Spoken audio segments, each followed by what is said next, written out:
My dear daughter Madison, you are entering your future. You have just graduated from the University of Colorado with your degree in education. I am so proud of you. Proud isn't even a big enough word, but I don't have my thesaurus with me. When you were little, you were my oldest, so you were my first to go to school, and I cried when you went to preschool. Shortly thereafter, we noticed that you were having some problems with school. You just weren't picking it up quite as quickly as all the other students. You were happy, you were a pleasure to have in class, but you just weren't getting it. We did preschool that way, kindergarten, we entered first grade. In first grade, at the parent-teacher conference, I was told you were the proverbial child that would fall through the cracks. You weren't loud, you weren't handicapped, but you weren't getting it.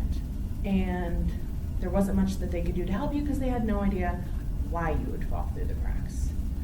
I was devastated. I was an avid reader my entire life. I was reading novels in the third grade, and here I had a first second grade child who wasn't reading at all. My childhood was a bit lonely, but I had The Wizard of Oz, and I skipped over the yellow brick road to the Emerald Castle, which wasn't even really emerald, you wore glasses if you've read the book. And I clicked my silver slippers, not ruby, because they're not ruby in the book either, they're only ruby in the movie.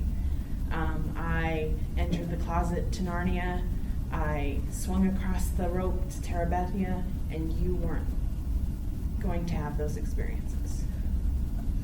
Well, second grade came, and with second grade came Mrs. Williams. With Mrs. Williams, she said, we're going to get to the bottom of this. There is no child in my classroom that's going to fall through the cracks. She encouraged me to get you developmentally tested, and we did.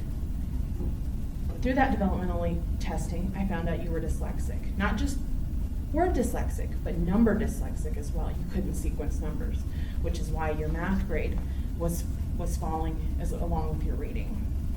We found out what was going on. In third grade, we lived in 3 different states due to the military. So I decided to take the wild jump and homeschool, which was a horrible, horrible mistake. My husband was deployed. I lived in 3 different states. I had 3 children, to include a newborn, and I was trying to teach you to read. It just wasn't going well. We moved to El Paso, Texas, and you started in Eastwood Heights. And the principal stood in front of us, and he said to the entire group, to all of you who are new here, I have 2 things to tell you. We have a standardized test here in Texas. It's called the STAR. It's a really big deal. We rank in the top 10% for this test. The reason we do is we don't teach the test. We believe that if we are teaching your children, there's no need to teach the test. Yep, we're going to spend 30 minutes on bubbles. We're going to spend 30 minutes on eat your breakfast before you come to school today. That's it. And then most of your students will come home with C's. We believe that the average student is average. If your child is exceptional, your child is exceptional. They'll be bringing home A's.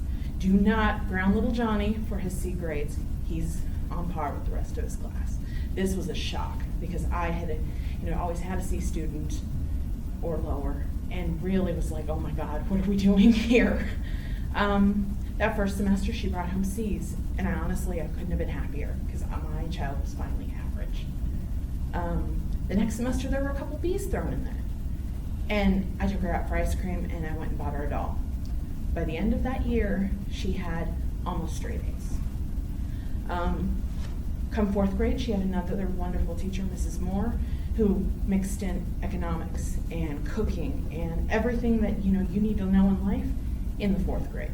So not only was she getting a top-notch academic education, but she was getting a real-world education, which is something you don't see anymore. At that point, you went from a child who was the proverbial child who fell through the cracks to a straight A student, and you have been a straight A student ever since. You were National Honor Society come 6th grade, you were on the honor roll, you were a star volleyball player, you blew everything that we had thought was going to happen in the 1st and 2nd grade out of the water. And now you are graduating, and you are going to be the best teacher to guide our children into the future that this world has ever seen. I know that with your children with special needs, you're going to hold their hand and gently walk them to their goals. But for your children that excel, you're gonna grab their hand and run to the future. I am so proud of you, and I love you very much.